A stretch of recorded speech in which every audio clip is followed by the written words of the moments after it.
375 2872. Okay.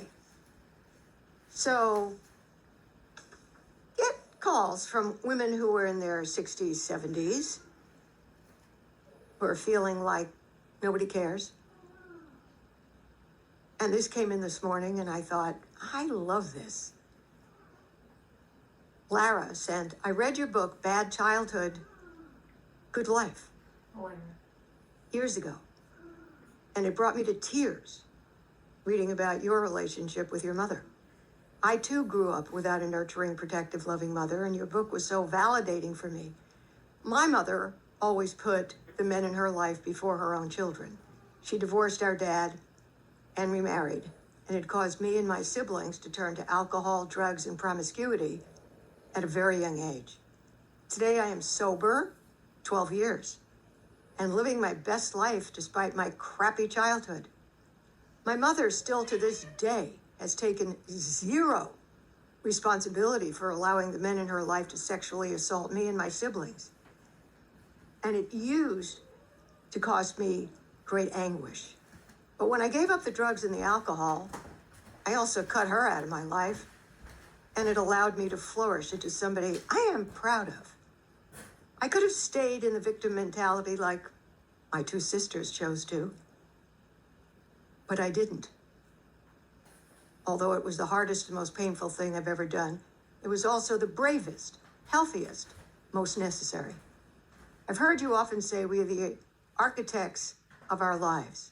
We can choose to evolve into something that contributes to the betterment of society, or we can remain stagnant and adopt a victimhood mentality, which only adds to the downfall of society, as we're seeing that around our feet now. Never knowing what our gifts to offer the world could have been. So thank you so much for the sound, sage advice, helping so many people day after day. Many cultures revere the elder woman. I had a hard time reading that. One word threw me. I had trouble pronouncing it. Okay. Many cultures review the elder woman for their great wisdom and healing gifts she offers to younger generations. Only in the Western world are elder women disrespected, underappreciated, and ignored, except for very special women like you. I love your no-nonsense, blunt, slap-in-the-face approach, because it's what people need today in this crazy, over-triggered, victimhood, lazy society we live in. I'm so glad you never plan on retiring, Dr. Laura. And I'll read it. Because the world needs you now more than ever, and I will always be grateful for how you've helped me to become who and what I am as a result of the choices I made to cut ties with my mother. No more drama during holidays. No more hiding who I am. No more numbing my painful past. I'm finally free, aware, and thriving. Thriving, not just surviving. Yeah, people should say I'm a thriver. That's it. New rule here. Don't tell me you're a survivor of anything.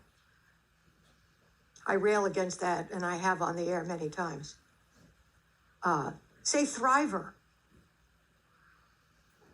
That has a much more positive image and energy attached to it. I'm a thriver. Yes.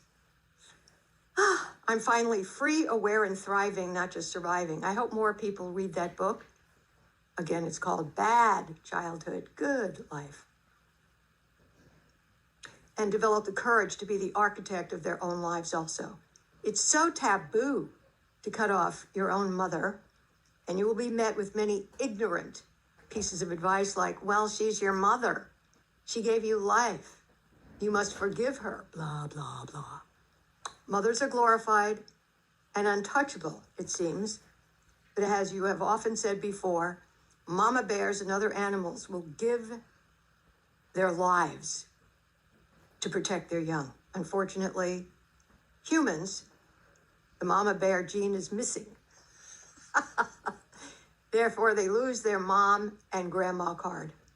The only one who should feel guilt is the faulty mother, not the child who flees for her safety and security to live a good life.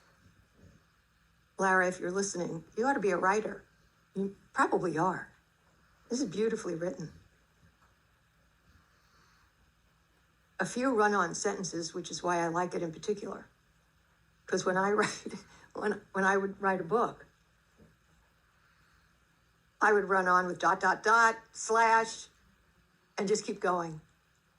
Then I had an editor who put periods and commas in. I couldn't be bothered. I had to get the thoughts, the ideas out. Couldn't be bothered with little squiggly dots and squiggles. All right, so that's how one person feels having read one of my books. Frankly, talking to me is good too.